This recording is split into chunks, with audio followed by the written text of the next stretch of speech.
Well, that really stinks. I've been sitting here doing this video rambling about trash talk for the last 5-6 minutes and just realized I hadn't hit the start button on my camera. I thought I did. Well, let's start with that. Let's do a little trash talking. We're going to start with the camera. We've got the DJI Osmo Action 5. We've had it for 6 months, 7 months, I don't know, 8 months. We've had a lot of problems with the camera. Last week we went out and recorded the video, and we got back and the video was completely missing. It didn't save it to the SD card.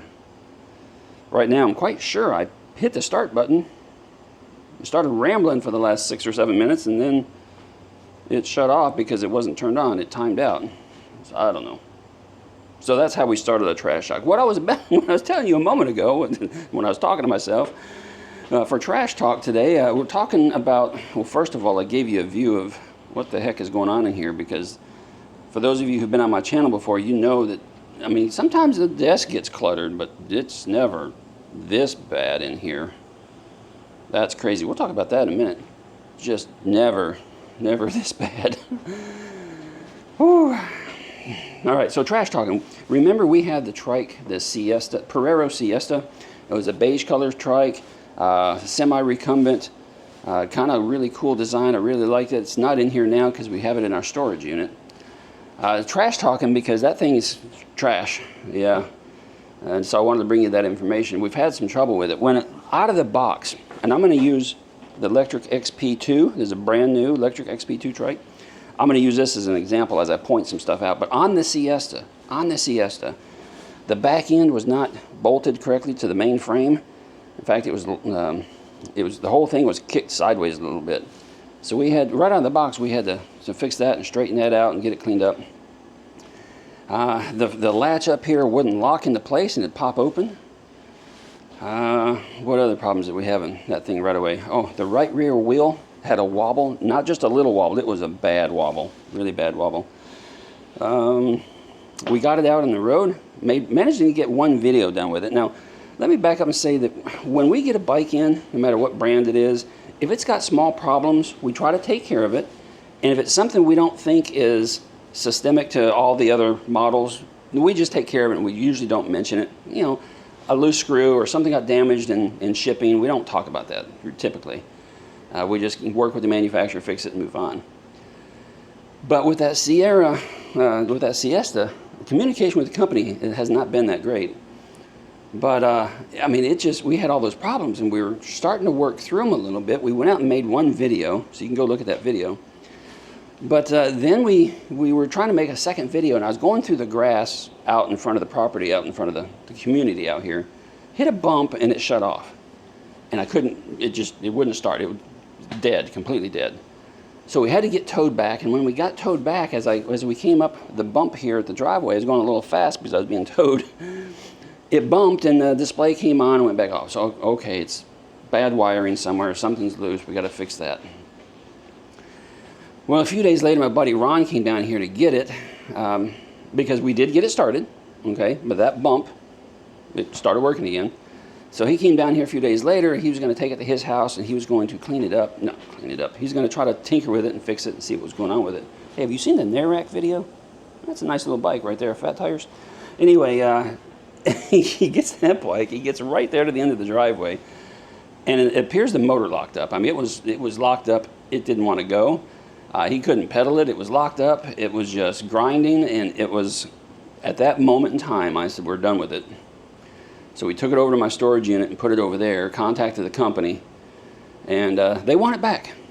Okay, send me a shipping label, I'll send it back to you, but I need a box, send me a box. They don't have a box to send me, so it's going to be sitting in my storage unit for a while until I get a box that's big enough that I can break their bike down into and send it back to them. Just a complete mess.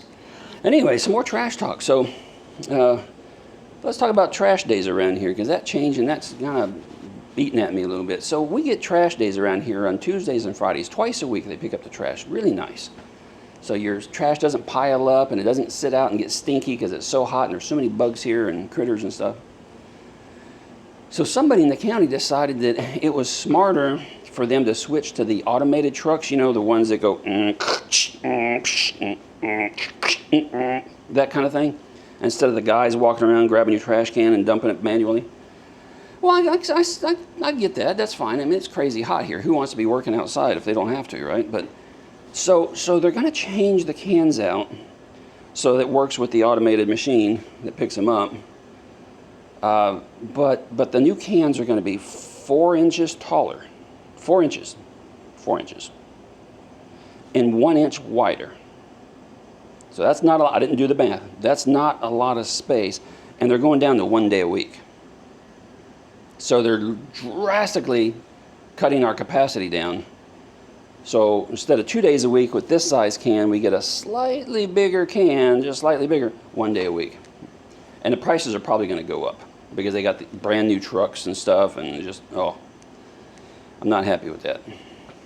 Not happy with that, because we oftentimes fill this little guy up, you know, with packaging material and stuff that we don't recycle. Hey, look, they have a recycling truck that comes through once a week too. Yeah, they do. If it fits in the can, a can this size, the can is blue. I sent it back to them. I said I'm not going to bother because it's why bother.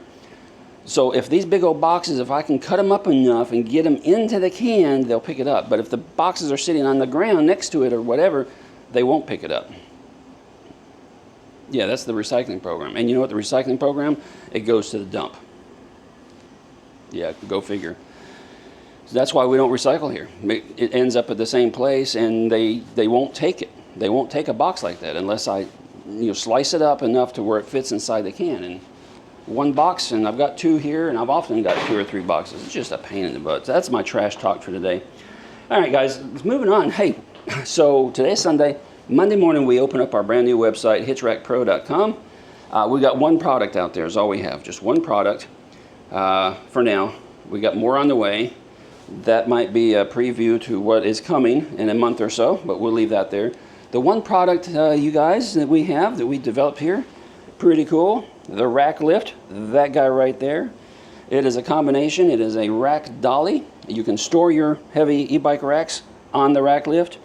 You can, you know, move it around because it's on 4 swivel casters. It's on a scissor lift, so you can raise it up. So you can raise it up. I'm going to show you my license plate over here. You can raise it up to the height of your hitch if it's not more than 18 inches. And it allows you to push that and slide that rack right into the back of your receiver hitch.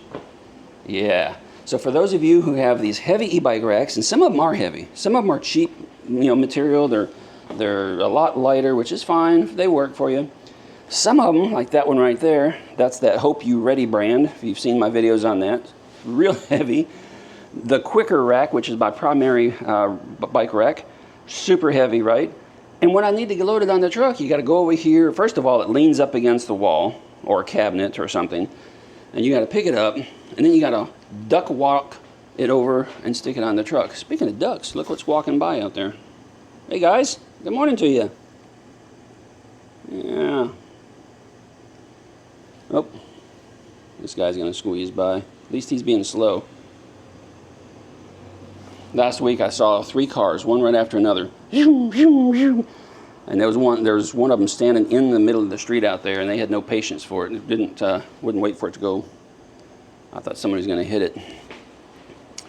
Anyway, so back to this thing. So yeah, it makes it super convenient to manage those heavy e-bike racks now. So excited to be bringing that to you. It's going to be over at hitchrackpro.com starting Monday morning. That'd be tomorrow if this video gets out today. I'm going to try to put this video out. So you can go and check it out. Now, we've got some other products that we're working on that are still in development. Yeah. Still kind of in development here. Testing prototypes. Yeah. But, yeah. We'll see what comes of that, right? Oh, I think I was bumping my microphone. Did you guys hear that? I was bumping my microphone. Yeah, but we're real excited around here about what we're doing here as a family with HitchRack Pro and launching this new business and bringing some products to the e-bike community that are lacking right now. And we're going to solve those problems for you and make life easier, especially for seniors. There's a lot of seniors that watch this channel. Guys and gals, this is going to help you out a lot. managing those heavy e-bike racks. And I know a lot of you ride trikes.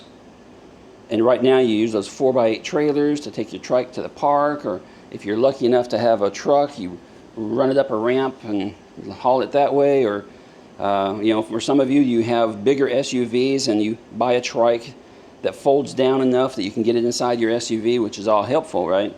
But soon we're going to solve that problem too. So we're going to have multiple items to help you out in that area. So yeah, good stuff going on. That's why it's a mess around here. That's why the place is destroyed. We have just been crazy busy. Speaking of crazy busy, we got some new bikes in, and I'm going to go out for a ride here in a few moments, so you'll see another video here real soon. We've got this Vituvia Zeal Z7, I think. I don't remember the exact model number. Crazy beautiful color on that thing. Crazy nice. Love that a lot. We've got that. We've got a Rever bike. Both of these companies are new. I've never had them on the channel before, but that white one, Rever, that's how I pronounce it. I'm not sure if it's Rever, I'm not sure how you pronounce that. Both of these are city style bikes, smaller tires. Both of them surprised with. Both pretty nice. Yeah, pretty nice, especially for the price. One is, I don't remember which. One is like $9.99, the other one is like $12.99. But yeah, happy with those, very happy with those. And of course we got the new electric XP2. No, we got the electric XP Trike 2, and that is super sweet. Electric did such a nice job at that. I still have some critiques, of course I do. On this channel, you always get honesty out of me. I'm going to tell you the things I like and don't like. And real quick on this one of the things I don't like, the darn basket. Although it's stylish, it is so crazy small, and it's only, what, 4 inches? It's only about 4 inches tall.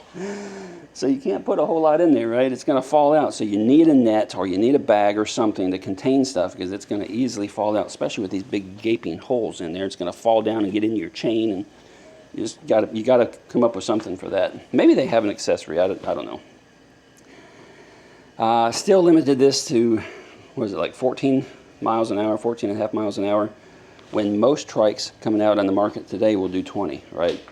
A couple of them, like Mooncool, I think they keep theirs limited to 16. But a lot of these other trikes, you can go up to 20 miles an hour now. And that's standard, and it's still safe. Some people say, oh, it's not safe, it's not safe, it's 3 wheels. No, it's perfectly safe. Especially if you're just going down a straight road, you know, a straight line or something. You need to kick up some speed. It can be done easily. So I wish they would have done something with the speed and bumped that up. That's really my only complaints with this thing. This thing's got blinkers. You know, they changed out the tires. It's got different tires on it. The whole frame is different, and it's a beefier frame, so it's stiffer. So it doesn't quite wobble as much, or it doesn't want to tip as much as the first one did. So I really like that. Yeah, some nice things here. I really like it. So I got to get some more videos out on that. I have one already. Go check it out. So yeah, we got a lot of things going on here for e-bike reviews. We got a lot of things here going on for HitchRack Pro, and we got to get busy because the sun is up and it's getting hot. Guys, that's it for this video. Give me a like, give me a thumbs up, subscribe if you're new. We got content for everyone. You'll be seeing another video from me right about now.